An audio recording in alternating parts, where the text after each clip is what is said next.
अस्सलाम वालेकुम नाज़रीन, प्रोग्राम दूसरा रुख में खुशामदीद। मैं हूं आपका मेज़बान नादिर गुरामानी। नाज़रीन, 27वीं आइनी तरमीम के बाद मुल्क में कई अहम पेशरफ़्त जो हैं वो सामने आ रही है। हमने देखा कि सुप्रीम कोर्ट के दो जजेस जस्टिस मंसूर अली शाह साहब और जस्टिस अतर मिनल्ला साहब ने अपने इस्तीफ़े जो हैं वो सदर साहब को भिजवाए और आज कुछ देर पहले ही सदर साहब ने वो दोनों इस्तीफ़े जो हैं वो मंजूर कर लिए हैं। और कल ही हमने देखा कि 27वीं आइनी तरमीम पर सदर साहब की जानिब से दस्तखत करने के बाद जस्टिस अमीनुद्दीन साहब को जो है पहला वफाकी शरई अदालत का चीफ जस्टिस जो है वो अपॉइंट किया गया। और इसी के साथ साथ कल हमने देखा कि कौमी असम्बली में जो आर्मी एक्ट के हवाले से एक डेवलपमेंट सामने आई और आज सेनेट ने भी आर्मी एक्ट तरमीमी बिल जो है वो मंजूर कर लिया है और अब आर्मी चीफ़ अब चीफ़ ऑफ डिफेंस फोर्सेस भी होंगे और मुद्दत जो है वो 5 साल होगी। दूसरी तरफ अगर हम देखें तो वकला जो हैं वो तहरीक चलाने के हवाले से मुशावरत भी कर रहे हैं। अपोजिशन का एक इजलास भी जारी है जिसमें हुकूमत के ख़िलाफ़ एक तहरीक चलाने पर मुशावरत हो रही है। मुख्तलिफ इशूज़ हैं, हम गुफ्तगू करेंगे। वज़ीर ममलकत बराए कानून बैरिस्टर अकील मलिक साहब हमारे साथ मौजूद हैं। बहुत शुक्रिया अकील मलिक साहब वक्त निकालने का। सर, सबसे पहले तो जो अदालत के हवाले से एक हुकूमत का मौक़िफ़ है कि इस 27वीं आइनी तरमीम से अदालतें जो है या जुडिशरी जो है वो कमज़ोर नहीं हुई, लेकिन जो उसी वक्त अगर हम ये भी बात करें कि जो सुप्रीम कोर्ट के दो सीनियर जजेज़ हैं वो अदालत के हवाले से अपने तहफ़्फ़ुज़ात का इजहार भी करते हैं, जो हुकूमत का मौक़िफ़ है उससे मुत्तफ़िक भी नज़र नहीं आते। आपके इस मौक़िफ़ से कि इस तरमीम से जो अदालतें हैं वो मजबूत होंगी, आप क्या समझते हैं सर कि अगर हुकूमत का ये मौक़िफ़ है तो दो जो सीनियर जजेज़ हैं वो आपके इस मौक़िफ़ से सर मुत्तफ़िक क्यों नज़र नहीं आ रहे? उन्होंने इस्तीफ़े भी दिए। बिस्मिल्लाहिर्रहमानिर्रहीम। गुरमानी साहब बहुत बहुत शुक्रिया। देखिए, बात इस तरह है कि ट्राइकॉटमी ऑफ पावर्स और सेपरेशन ऑफ पावर्स का जो कॉन्सेप्ट है वो वाज़े तौर पे अवाम के सामने भी है, आपके सामने भी है और ये इस दस्तूर में ही जो है हमारे आईने पाकिस्तान में ये चीज़ दर्ज है। इस वाज़े तौर पे इसकी निशानदेही भी कराई हुई है कि लेजिस्लेचर, एग्जीक्यूटिव और जुडिशरी अपना अपना काम आइनी दायरा कार में रह के करेंगे। अब ये बताएं कि पार्लियामान जो है वो इससे पहले भी 26 तरमीम हो चुकी हैं, किसी जज साहब को कोई मसला नहीं था। मैं समझता हूँ कि इस तमाम तर इशू के ऊपर इसको अगर बेस बना के ये कहा जाए कि शायद ये बुनियादी ढांचे से तसादम है या उससे जो है ट्रैवल बियॉन्ड कर दिया गया है, तो ऐसी बात नहीं है। मैं ये समझता हूँ कि एक पार्लियामेंट का इस्तेकाक है, पार्लियामेंट का काम है जो लेजिस्लेचर्स ने बेहतर समझा, जो एक अनफिनिश एजेंडा और अनफिनिश बिजनेस था। ये तो नहीं कहा जा सकता कि इन जज साहिबान को ये नहीं पता था कि जब हुकूमत के पास नंबर्स पूरे होंगे अपने इत्तेहादियों को मिला के तो हुकूमत बिल्कुल किसी भी किस्म की कोई भी जो आइनी तरमीम है वो आ सकती है।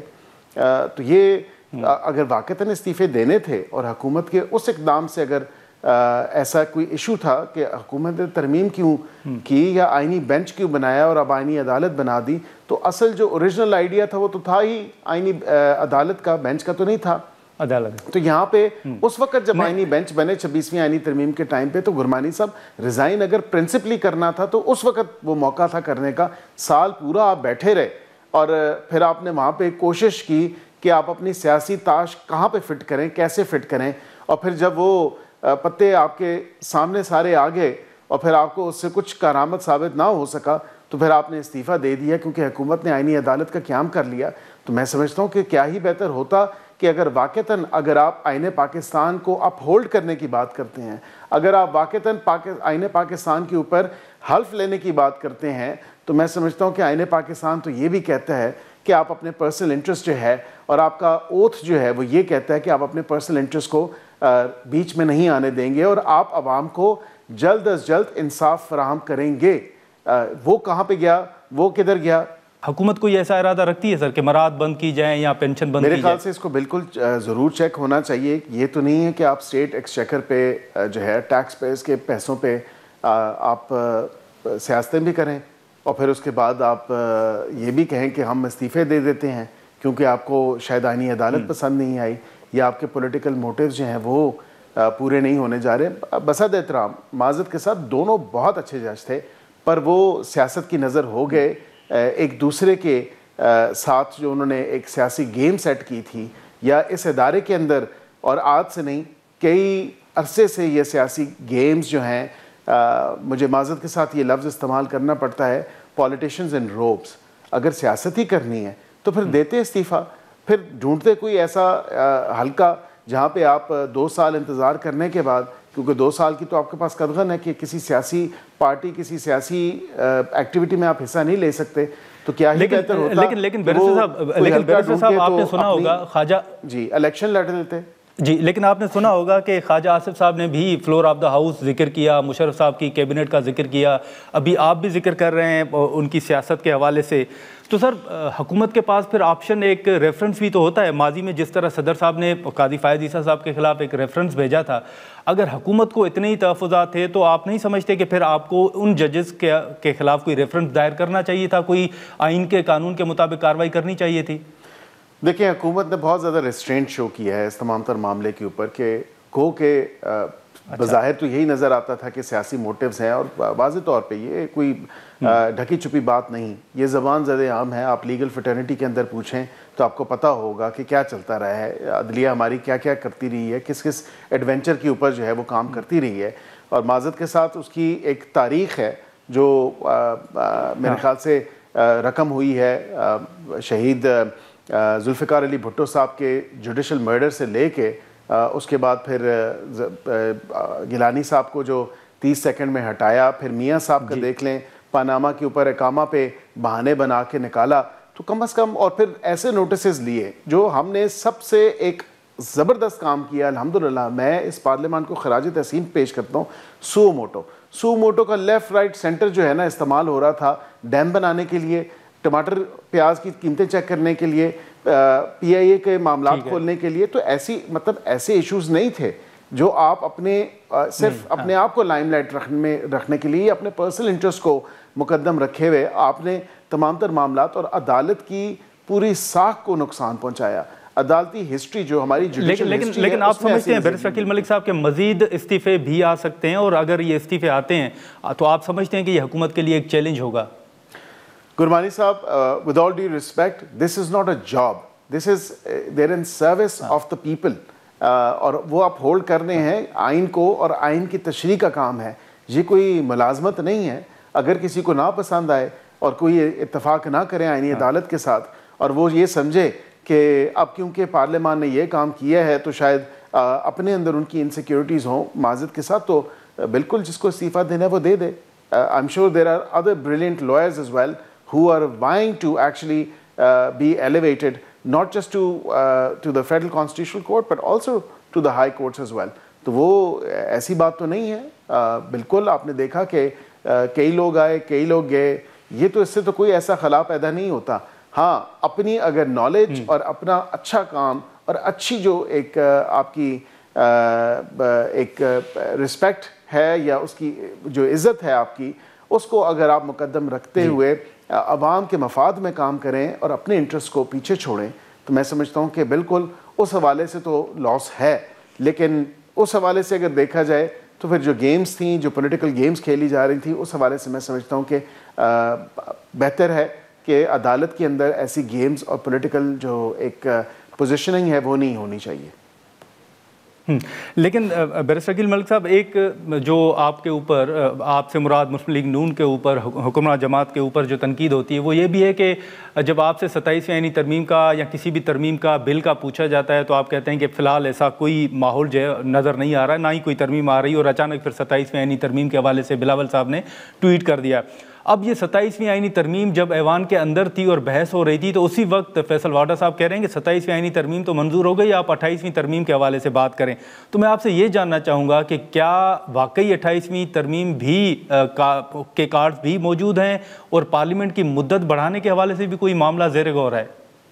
देखिए, 28वीं तरमीम के हवाले से तो मैं आपको ये ज़रूर कहूँ कि बिल्कुल 28वीं तरमीम आ सकती है, और उसके ऊपर वज़ीर-ए-आज़म ने भी अंदिया और इशारा दे दिया है, बिलखुसूस 140A के हवाले से कि हमारे इत्तेहादी जिनके साथ हमने वादा किया, जिनको हमने पूरी सपोर्ट लैंड की, इस दफ़ा भी हमने कहा कि 140A हम आपके साथ हैं, हम आपकी सपोर्ट में हैं, और उसके ऊपर NFC अवार्ड भी है। उसके अलावा 2-4 और पब्लिक इंटरेस्ट के इश्यूज़ हैं जिन पर बात होनी है, जो कि बिलावल साहब ने भी विलिंगनेस शो की है इस तमाम तर मामले के हवाले से कि वो वाक़तन बात करेंगे। और मेरे ख्याल से एक ब्रॉड बेस्ड कंसेंसस या ब्रॉडर कंसेंसस डेवलप करने की ज़रूरत है, जिस पे अभी से ही हमें काम शुरू करना होगा, ताकि 2-4 माह में कम से कम हम एक उस नतीजे पे पहुंच जाएं, क्योंकि इत्तेहादियों की हुकूमत है, कोalition गवर्नमेंट है। सो हमें पता हो कि कितने इत्तेहादी हमारे साथ हैं इस पर जो अवामी मफाद के इशूज़ हैं और कितने नहीं हैं, तो फिर उसको उसी हवाले से आगे बढ़ाया जाए। और अगर इसमें अपोजिशन की ज़रूरत पड़ती है तो मेरे ख्याल से अपोजिशन जो मफाद आमा के काम है या उस पब्लिक इंटरेस्ट से जो चीज़ें जुड़ी हैं तरमीम में, तो मैं समझता हूँ कंसेंसस के साथ, यूनिटी के साथ ये तरमीम आ सकती है, 28वीं तरमीम। और उसमें किसी को कोई इशू नहीं होने वाला, क्योंकि किसी सियासी जमात के मैनिफेस्टो के अंदर जो चीज़ें हैं उसकी बात नहीं होगी। ये तमाम तर वो चीज़ें होंगी जो आवाम के फ़ायदे में होंगी। नहीं, लेकिन सर आप समझते हैं कि लोकल गवर्नमेंट या फिर NFC के हवाले से पीपल्स पार्टी मान जाएगी? देखिए, उन्होंने विलिंगनेस तो शो की है, माने या ना माने उस पर तो मैं बहुत कबल अज़ वक्त है कोई भी किसी किस्म का भी तबसरा करना। ठीक है। लेकिन मैं ये ज़रूर आपको बता सकता हूँ कि बिलावल साहब ने अपनी प्रेस कॉन्फ्रेंस में भी कहा और उसके बाद on the floor of the house भी कहा, तो मेरे ख्याल है कि वज़ीर आज़म जो हैं वो बिल्कुल एक कॉन्वर्सेशन ओपन अप करेंगे तमाम सियासी जमातों के साथ, और जो हक़ाइक़ हैं, जो फैक्ट्स हैं, जो फिगर्स हैं, वो उनके सामने रखेंगे कि ये तमाम तर मामलात हैं। नाज़रीन, यहाँ पर एक मुख्तसर सा ब्रेक लेते हैं और ब्रेक के बाद यहीं से गुफ्तगू को आगे बढ़ाते हैं। प्रोग्राम में एक बार फिर खुशामदीद। आपने शुरू में जिक्र किया कि आपके पास नंबर पूरे थे और आपने ये आईनी तरमीम की सर, लेकिन माजरत के साथ सेनेट के अंदर तो आपको 2 अपोजिशन के सेनेटर्स की मदद लेनी पड़ी, जिस पर मौलाना साहब काफ़ी नालाम भी नज़र आ रहे हैं। आपके बड़े अच्छे ताल्लुकात हैं मौलाना साहब के साथ, तो आप समझते हैं कि मौलाना साहब नाराज़ होंगे या उनकी नाराज़गी ख़त्म हो जाएगी? मैं समझता हूँ बिल्कुल मौलाना साहब को हम मना लेंगे, और गो कि उनकी पार्टी के कई अरकान जो हैं उन्होंने नेशनल असम्बली में इसके ख़िलाफ़ वोट दिया और उसके अलावा सेनेट में भी इसके ख़िलाफ़ वोट दिया। लेकिन जो एक सेनेटर जिन्होंने अपना ये राइट एक्सरसाइज किया, और उसकी कॉस्ट होती है, उसकी प्राइस होती है डिफेक्शन की, तो वो पे ज़रूर करेंगे। लेकिन आई थिंक इन प्रिंसिपल उन्होंने एग्री किया और उन्होंने बिल्कुल जो है वोट हुकूमत के तरमीम के हक़ में डाला, तो ये अच्छी बात है। ये तो कोई ऐसी बात नहीं। और आज जो ये अपोजिशन वाले इस चीज़ का प्रचार कर रहे हैं, शायद उस वक़्त अपने वज़रा की वो बातें सुन लें जो कहते थे कि लोगों का ज़मीर जागा है। तो क्या उस वक़्त अगर लोगों का ज़मीर जाग सकता है तो आज लोगों का ज़मीर नहीं जाग सकता? ज़ाहिर बात है कि सर लेकिन सर उस वक्त आप कहते थे कि ये गलत है, तो आज सही है? नहीं, ये बात आपने बिल्कुल दुरुस्त की। मैं समझता हूँ कि इस हवाले से मेरी एक अपनी ज़ाती राय है, और मैं समझता हूँ कि हो सकती हैं, लेकिन अपना जब आपके पास राइट होता है एक्सरसाइज करने का, जिसकी आप कीमत अदा कर सकते हैं, तो फिर आप वो कीमत भी अदा करते हैं। लेकिन अपनी जो एक राइट है उसका इस्तेमाल भी करना उतना ही ज़रूरी है।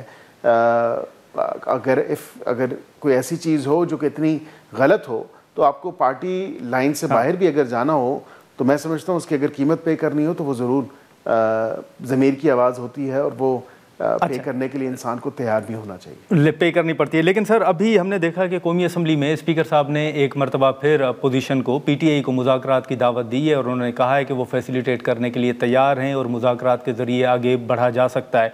एक तो ये बताइएगा कि क्या कोई ऐसा माहौल आप देख रहे हैं कि आने वाले दिनों में PTI के साथ मुज़ाकरात शुरू हों, या दूसरी तरफ जो आप क्योंकि वज़ीर कानून भी हैं, तो मैं आपसे ये भी पूछना चाहूँगा कि जो सोहेल आफरीदी साहब एक ये दलील दे रहे हैं कि अदालती अहकामात होने के बावजूद उनकी खान साहब के साथ मुलाकात नहीं हो पा रही, तो बतौर वज़ीर कानून सर आप बताएंगे कि इस मुलाकात में फिर रुकावट कौन है अगर अहकामात मौजूद हैं अदालती?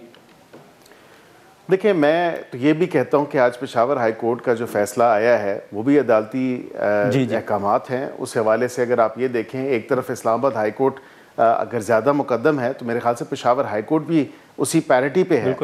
उसी हवाले से पेशावर हाई कोर्ट ने जो कहा है कि जिस तरह बेदरेग इस्तेमाल किया गया सरकारी मशीनरी का, सरकारी वसाइल का, और अपनी अथॉरिटी को मिसयूज़ किया गया, और टैक्स पेयर्स के पैसों पे जो है धरने और जत्थे और टोले इस्लामाबाद की तरफ रवा दवा थे, तो वो भी नहीं होना चाहिए, और उन्होंने डायरेक्शन दी है। तो मैं ये समझता हूँ कि ये नहीं कह सकते कि मीठा मीठा हाफ हाफ, कड़वा कड़वा थू थू, तो कम से कम इस चीज़ को देखना चाहिए। अदालतों के तमाम तर फैसले जो हैं वो मुकद्दम होते हैं। मैं ये समझता हूँ इस तमाम तर सिचुएशन के हवाले से वो रुकावट ख़ुद हैं। जिस तरह के उनकी एक डिमीनर है, जो जिस तरह की उनके बयानात हैं, मेरे ख्याल से वो एक सूबे के वज़ीर आला हैं, और वो ख़ुद ही इसी बात पे तुले हैं कि मेरी मुलाकात ना हो, तभी ऐसी स्टेटमेंट्स आती हैं उनकी तरफ से। बरकैफ मैं ये समझता हूँ कि उनकी मुलाकात होनी है तो हो जाए, लेकिन इस इशू के हवाले से जो दोबारा पेशकश हुई है जिस पे आपने जिक्र किया कि स्पीकर साहब ने being custodian of the house, क्योंकि मैंने आपके कई प्रोग्राम्स में यही बात की थी कि वो कमेटी स्पीकर साहब ही बहाल कर सकते हैं, और वो तभी होंगी जब थोड़ी सी विलिंगनेस और रजामंदी दूसरी अतराफ से भी होगी। जब ये 27वीं आईनी तरमीम की थोड़ी सी डस्ट सेटल हो जाएगी, रियलाइजेशन और रेकनिंग तो अपोजिशन वालों को हो चुकी है, तो आप देखिएगा कि थोड़ा सा टाइम गुजरने दें, ये तमाम तर मामला जो है दोबारा उन कमेटीज़ में ही आएगा और बातचीत का जो दौर है वो सिलसिला वो दोबारा शुरू हो सकता है। लेकिन उसके लिए अपोजिशन को वो इदराक होना ज़रूरी है, जो कि मैं समझता हूँ जल्द उनको हो जाएगा। नाज़रीन, यहाँ पर एक मुख्तसर सा ब्रेक लेते हैं और ब्रेक के बाद यहीं से गुफ्तगू को आगे बढ़ाते हैं। प्रोग्राम में एक बार फिर खुशामदीद। सर, ये जो एक ख़बर सोशल मीडिया पे भी आपने देखी होगी कि सरदार इलियास साहब ने कोई इजराइल के डीजी सयाद के साथ मुलाकात की है, ये कोई हुकूमत ने उनसे वजाहत ली है, ये मामला हकीकत में है क्या, कोई तब्दीली आ रही है पॉलिसी में, या क्या आप इस मामले को किस तरह देख रहे हैं? गुरमानी साहब, हमारा स्टांस वही है जो रोज़े अव्वल से है। ज़ाहिरी बात है कि हम उसी स्टांस के साथ खड़े हैं। वो एक जो मैंने सोशल मीडिया पे देखा, क्योंकि मेरे पास मुसद्दका इसमें इत्तलात तो नहीं है, लेकिन जो मैंने देखा तो वहाँ पे एलिजिडली वो इजरायली टूरिज़म के जो मिनिस्टर थे या जो भी डायरेक्टर जनरल थे उनसे मुलाकात हुई उनकी, लेकिन गालिबन ये भी कहा जा रहा है कि वो पाकिस्तान के स्टॉल पे आए तो फिर वहाँ पे उनसे मुलाकात हुई। बरकैफ मैं इस तमाम तर मामले के ऊपर एक वाज़े तौर पे उसकी एक इन्वेस्टिगेशन होनी चाहिए, क्या हुआ, तमाम तर जो वाक़या था उस हवाले से, और कम अज़ कम एक आउट इन दी ओपन जो है फिर मेरे ख़्याल से आनी चाहिए इसके ऊपर एक क्लैरिटी के साथ स्टेटमेंट जो हमारा ऑफिशियल स्टांस है, क्योंकि ये नहीं हो सकता कि हमने इतनी ज़्यादा जो है अपने फ़लस्तीनी भाइयों बहनों की जो कुर्बानियाँ दी हैं और इस तमाम तर जो पीस एग्रीमेंट है उस हवाले से भी एक बड़ा स्टर्न पोजीशन हमने ली, एक बड़ा हमने प्रिंसिपल पोजीशन जो ली, तो ये नहीं हो सकता कि अब जो है उस हवाले से मामलात उस तरफ हों। इफ़ एनीथिंग वो वैसे भी एक ऑनरी कैपेसिटी में है, कोऑर्डिनेटर हैं वज़ीर आज़म के ऑन टूरिज़म, तो वो कोई इतनी ऑफिशियल कोई कैपेसिटी नहीं है उनकी, वो कोई इलेक्टेड मेंबर नहीं है, लेकिन बरकैफ इस पे क्लैरिटी के साथ जो है वाज़े तौर पे ऑफिशियल स्टांस आना चाहिए। सर ठीक है। सर, एक आखिरी सवाल होगा बैरिस्टर अकील मलिक साहब के, जो इस वक्त मुल्क के अंदर दहशतगर्दी के अफसोसनाक वाक़यात पेश आ रहे हैं, जो इस्लामाबाद में वाक़या पेश आया उस हवाले से नकवी साहब का बयान भी मौजूद है, अफ़गानिस्तान के साथ जो मुज़ाकरात हुए उनका कोई नतीजा नहीं निकला, कोई दोबारा अफ़गानिस्तान के साथ मुज़ाकरात शुरू होने जा रहे हैं, कोई सालसी का किरदार जो मुख्तलिफ ममालिक कह रहे थे, कोई इस हवाले से पेशरफ्त है, सीज़ फायर बरकरार है, क्या सूरत हाल है सर इस वक्त? देखिए, सीज़ फायर तो वही 6-7 नवंबर तक की ही तमाम तर मामला था, और जब वो टॉक्स आगे नहीं बढ़ सकी और वो स्टॉल रहीं, जो इंटरलॉकेटर्स थे, जो मीडिएटर्स थे, गुरमानी साहब, उनको भी इस चीज़ का इदराक है कि पाकिस्तान हक बजानिब है, पाकिस्तान बिल्कुल दुरुस्त बात कर रहा है, विद एविडेंस, विद प्रूफ कर रहा है, और उसके ऊपर कोई डिनाइबिलिटी नहीं है किसी तरफ से भी। हाँ, ये ज़रूर है कि जब वो टॉक्स आगे नहीं बढ़ी और जब हम इस बात पे आगे उनको कहते हैं कि आप इस दहशतगर्दी को जो आपकी सरजमीन से उभरती है, जो पाकिस्तान के ख़िलाफ़ आपकी ज़मीन इस्तेमाल होती है, तो कम अज़ कम उन ग्रुप्स को जो है, उनके जो पनाहगाहें हैं, उनको ऊपर आप जो है एक्शन लें, उनको जो बेस कैंप्स हैं उनके ऊपर आप एक्शन लें, उनको जो एक शेल्टर प्रोवाइड किया हुआ है आपने, उनके ऊपर आप एक्शन लें, तो वो इस एक्शन के हवाले से वो लेने से कासिर हैं। वजह तो मुझे नहीं पता, इसी हवाले से फिर मैं समझता हूँ कि आगे मुज़ाकरात का अमल भी नहीं बढ़ सका। तो पाकिस्तान तो हर वो कदम उठाएगा, हर वो इक़दाम उठाएगा जिससे पाकिस्तान की सेफ्टी, पाकिस्तान की सिक्योरिटी और पाकिस्तान के शहरियों की जो एक हिफाजत है हमारी national security point of view से, तो हम बिल्कुल वो हर कदम उठाएंगे, हर लेंथ तक जाएंगे अपनी सॉवरेनिटी और अपनी सिक्योरिटी को प्रोटेक्ट करने के लिए। ठीक है। बैरिस्टर अकील मलिक साहब, बहुत शुक्र वक्त निकालने का, थैंक यू सो मच। नाज़रीन, वज़ीर कानून बैरिस्टर अकील मलिक साहब की गुफ्तगू आपने सुनी। हम यहाँ पर एक मुख्तसर सा ब्रेक लेते हैं और ब्रेक के बाद जो वकला तहरीक के हवाले से बात हो रही है, जो पाकिस्तान तहरीक इंसाफ का मौक़िफ़ है, उस हवाले से हम गुफ्तगू करेंगे और सेनेटर हामिद खान साहब हमें ज्वाइन करेंगे। प्रोग्राम में एक बार फिर खुशामदीद नाज़रीन। वज़ीर ममलकत बैरिस्टर अकील मलिक साहब की गुफ्तगू आपने सुनी। अब जो अपोजिशन की हिकमत अमली है और जो वकला तहरीक के हवाले से बातें चल रही हैं, उस हवाले से हम गुफ्तगू करेंगे। सेनेटर हामिद खान साहब ने हमें ज्वाइन किया है। बहुत शुक्रिया हामिद खान साहब वक्त निकालने का। सर, 27वीं आइनी तरमीम के बाद एक तरफ हुकूमत तो कह रही है कि अदलिया जो है वो मजबूत हुई है, लेकिन हम देख रहे हैं कि कुछ वकला और जजेस जो हैं वो मुतमईन नज़र नहीं आ रहे। अदलिया की आज़ादी के हवाले से 2 जजेस ने इस्तीफ़ा भी दिया है। आप कोई वकला तहरीक सर देख रहे हैं कि माजी की तरह कोई तहरीक शुरू होने जा रही है? देखिए, तहरीक तो 26वीं के ख़िलाफ़ साल भर से चल रही है, लेकिन ये ज़ोर पकड़ेगी 27वीं तरमीम के बाद, क्योंकि हमने 26वीं तरमीम को एक्सेप्ट नहीं किया।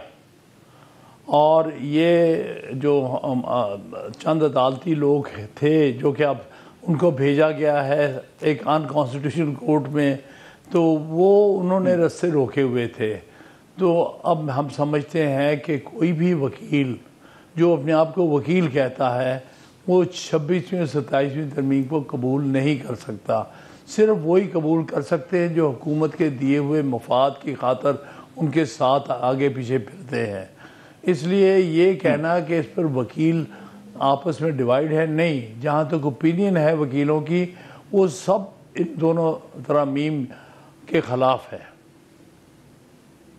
लेकिन हामिद खान साहब, ये जो सोशल मीडिया पर हमने कुछ पोस्ट भी देखी, कुछ सहाफ़ी जो गुफ्तगू भी कर रहे हैं कि शायद अतहर मिनल्ला साहब भी कोई वकला के साथ मुशावरत करें, तो आप समझते हैं कि कोई इम्कान है कि जस्टिस मंसूर अली शाह साहब या जस्टिस रिटायर्ड अतहर मिनल्ला साहब जो हैं वो भी कोई तहरीक का हिस्सा बने या वकला से मुशावरत करेंगे, या कोई राब्ता है?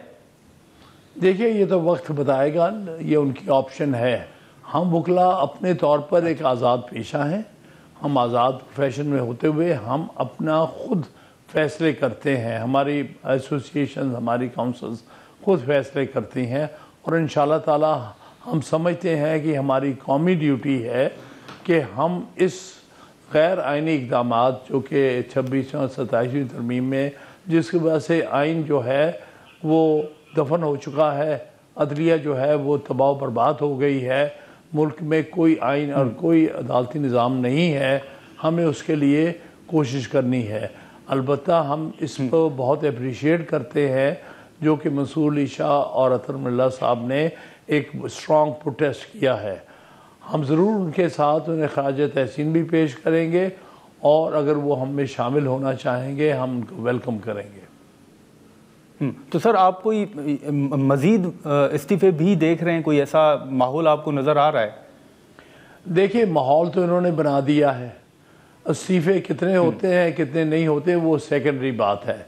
हम बल्कि समझते हैं कि जो इंडिपेंडेंट जजेस हैं, क्योंकि हम इस अनकॉन्स्टिट्यूशनल कोर्ट को नहीं मानते, लेकिन हम सुप्रीम कोर्ट को और हाई कोर्ट को तो मानते हैं। यही असल में इस मुल्क में आइनी अदालतें हैं, और हतमी आलमी अदालत जो आइनी अदालत है वो सुप्रीम कोर्ट है। हम उसके हाथ मजबूत करना चाहते हैं। हम चाहते हैं कि सुप्रीम कोर्ट फिर अपनी असली शक्ल में वापस आए। तो इसलिए हम ये चाहेंगे कि जो अच्छे और आइनी तौर पे समझदार जज हैं वो रहें अदालतों में और अपने आप को सर्ट करें और मुल्क के आइन को और अदलिया को बचाने की कोशिश करें। लेकिन सर, जो जैसे आपने इस्तीफ़ों का जिक्र किया, अब उन्हीं इस्तीफ़ों पर तनकीद भी हो रही है। परवेज़ रशीद साहब ने भी कहा कि जो इस्तीफ़े दिए गए हैं उनमें सियासी वजूहात को बुनियाद बनाया गया है, तो उन जजेस की पेंशन भी बंद करनी चाहिए। आप हुकूमत के इस मौक़िफ़ को किस तरह देख रहे हैं?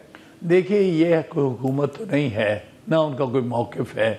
इनको ऊपर से जो आती है डायरेक्शन वो चलने लग जाते हैं। हकीकत में ये हुकूमत और बड़ी हद तक ये जो हमारी पार्लियामेंट है ये पपेट्स हैं। ये इस्टेब्लिशमेंट के कहने पर बातें करते हैं। इनकी अपनी तो हैसियत ही कोई नहीं है। इनको यहाँ बिठाए उन्होंने है, और इनका मकसद ये है कि ये कठपुतलियाँ जो हैं ये हमारी तरफ से जवाब दें और हर गलत काम को जस्टिफाई करें। लिहाजा मैं इस किस्म के लोगों के जवाब देना मुनासिब ही नहीं समझता। लेकिन सर, पार्लियामेंट के अंदर आप खुद सर ऐवान बाला के रुकन हैं, वहाँ पर भी जो बातें की गई, ख्वाजा आसिफ साहब की तरफ से भी अतर मिनल्ला साहब का नाम लेकर कहा गया कि वो मुशर्रफ साहब की काबीना में रहे, उनका दौर वहाँ से शुरू हुआ, वो कैसे चीफ जस्टिस बने। आप समझते हैं कि ये जो अमल है ये दुरुस्त है, या जनरल फैज़ साहब और जनरल बाजवा साहब का नाम लेकर के वो उन्हीं के इशारों पर चलते थे, या कुछ इस तरह का माहौल, क्योंकि माजी में आप भी इन्हीं अदालतों में पेश होते रहे हैं, तो आप इस पर कुछ कमेंट करेंगे सर? देखिए, बात ये है कि जिसका आपने नाम लिया वो है कौन? वो तो इलेक्शन बुरी तरह से हारा हुआ सियालकोट से, डार की माँ से, लेकिन उसको अभी तक शर्म नहीं आई कि भाई मैं तो 27,000 वोट से हारा हुआ हूँ, मैं कैसे अपने आप को मैंने कहता हूँ, कैसे मैं वज़ीर बन गया? जो आदमी लिजिटिमेटली पार्लियामेंटेरियन ही नहीं है, जिसको लाया गया है फॉर्म 47 के ज़ोर पर, उसकी बात का जवाब देना तो इस कौम के साथ ज़्यादती। लेकिन सर हमेशा वो फिर आपकी इस बात का ये दलील देते हैं ना कि ये तो किसी अदालत में, किसी फोरम पर ये साबित नहीं हुआ कि वो फॉर्म 47 पे हैं या वो धांधली के ज़रिए जीत कर आए हैं। ये इलेक्शन कमीशन जो है इनका आगे पपेट है, उन्होंने आज तक इनके केसेस नहीं चलने दिए, वरना जो कानून की रिक्वायरमेंट थी कि इतने अरसे में 4 महीने में फैसले होने चाहिए, अब 1.5-2 साल वो केस ही नहीं चले, क्योंकि इलेक्शन कमीशन की जेब में है, जो ये चाहते हैं वही करवा लेते हैं। इसी तरह से जुडिशरी में इस किस्म के लोग भर्ती कर दिए हैं जो कि इनके इशारों पर चलते हैं। तो अफसोसनाक बात है, 26वीं तरमीम की क्या ज़रूरत पड़ी थी? इसलिए कि वो अदलिया को पैगाम देना चाहते हैं कि आइंदा से आप हमारे इशारों पर चलोगे तो हम तुम्हें रहने देंगे, वरना हम तुम्हारी ज़िंदगी दोबर कर देंगे। सर लेकिन बतौर सीनियर कानूनदान मैं आपसे ये भी जानना चाहूँगा कि माजी में जो वकला की तहरीक चली सर, वो सब के सामने है। अभी जैसे आपने भी जिक्र किया कि 26वीं आईनी तरमीम के बाद वकला तहरीक तो चल रही है, लेकिन आप समझते हैं कि आप 1 साल में वो नताइज हासिल कर चुकी है या कर सकी है वकला तहरीक जो माजी में आपको एक रिस्पॉन्स मिला था? देखिए, तहरीकें बाज़ औक़ात लंबी हो जाती हैं, उसकी स्ट्रगल लंबी हो जाती है। जैसे हम देख रहे हैं कि इस वक्त हमारे ख़िलाफ़ सारी क़ुव्वतें जो है इस्टेब्लिशमेंट की इकट्ठी हुई हैं, इंटेलिजेंस एजेंसीज। लेकिन आमिर खान साहब, सर आपको इल्म है कि 27वीं आईनी तरमीम में एक सेनेटर जिनका ताल्लुक आपकी जमात से था उन्होंने वोट दिया, एक JUIF के सेनेटर ने वोट दिया, लेकिन ये जब बात होती है, कल डार साहब ने भी फ्लोर ऑफ द हाउस कहा कि ये ज़मीर की आवाज़ है, ज़मीर का वोट है। माजी में फिर आपके ऊपर भी तनकीद होती है, PTI के ऊपर भी, जब मुस्लिम लीग नून और पीपल्स पार्टी के 14 अरकान कम हुए थे। तो सर आप समझते हैं कि ये कल भी गलत था और जब आपकी हुकूमत के दौरान हुआ था तो वो भी गलत था जब 14 सेनेटर्स तोड़े गए थे? देखिए, मैं किसी गलत बात को जस्टिफाई नहीं करता। जब अगर मेरी पार्टी गलत काम करेगी मैं उसके भी ख़िलाफ़ हूँगा। बात यह है कि कम से कम उन 3-3.5 साल में इसका आइन का हुलिया नहीं बिगाड़ा। आप ये कह सकते हैं कोई तरमीम ला के आइन का हुलिया बिगाड़ा गया हो। बाकी जो हुकूमतें इन ऑफिस होती हैं उनके साथ मिलिट्री इस्टेब्लिशमेंट मिल के बहुत से गलत काम करती हैं, मैं उसमें जाना नहीं चाहता। बात सीधी सादी है, इन्होंने हमारा बुनियादी डॉक्यूमेंट लोगों का जिस पर एतमाद था उसको तय कर दिया कहने के ऊपर इनके, और लोगों को ज़बरदस्ती वोट डालने पे मजबूर किया और लोगों को उठा उठा के ले गए। हर चीज़ हमने अपनी आंखों के साथ 26वीं तरमीम जो है नहीं पास होती थी, लेकिन उन्होंने लोगों को उठा के घरों से, अस्पतालों से ला के वोट डलवाए। हामिद खान साहब, सर मुख्तसरन अगर आखिरी सवाल होगा, ये बताएगा कि जैसे पीपल्स पार्टी के 2 सीनियर कानूनदान हैं, रज़ा रब्बानी साहब हैं, एतज़ाज़ एहसन साहब हैं, दीगर जमातों के सीनियर कानूनदान हैं, आप क्या वकला तहरीक उन तमाम वकला को भी दावत देगी कि वो आपकी तहरीक का हिस्सा बने? जो असूलन हमारे साथ खड़े होंगे, और मुझे यकीन है कि ये दोनों हजरात को खड़े होना चाहिए, क्योंकि ये एतज़ाज़ साहब तो ऑलरेडी ओपनली हैं इस हवाले से हमारे साथ, और रज़ा रब्बानी जो कि 18वीं तरमीम का सबसे ज़्यादा क्रेडिट लेते हैं, जो कि मसक होकर रह गई है, ख़त्म हो गई है, जिसका कोई हुलिया बिगड़ गया है। मुझे उम्मीद है कि रज़ा रब्बानी साहब इस मौके पर कौम के साथ, वकला के साथ खड़े होंगे और 18वीं तरमीम को और आइन को उस शक्ल में बहाल करने की कोशिश करेंगे जो कि 26वीं तरमीम से पहले था। ठीक है हामिद खान साहब, बहुत शुक्रिया सर वक्त निकालने का। थैंक यू नाज़रीन। हामिद खान साहब की गुफ्तगू आपने सुनी और इससे पहले जो हुकूमत का मौक़िफ़ था वो भी हमने आपके सामने रखा। आज के प्रोग्राम में इतना ही, इजाज़त दीजिए, अल्लाह हाफ़िज़।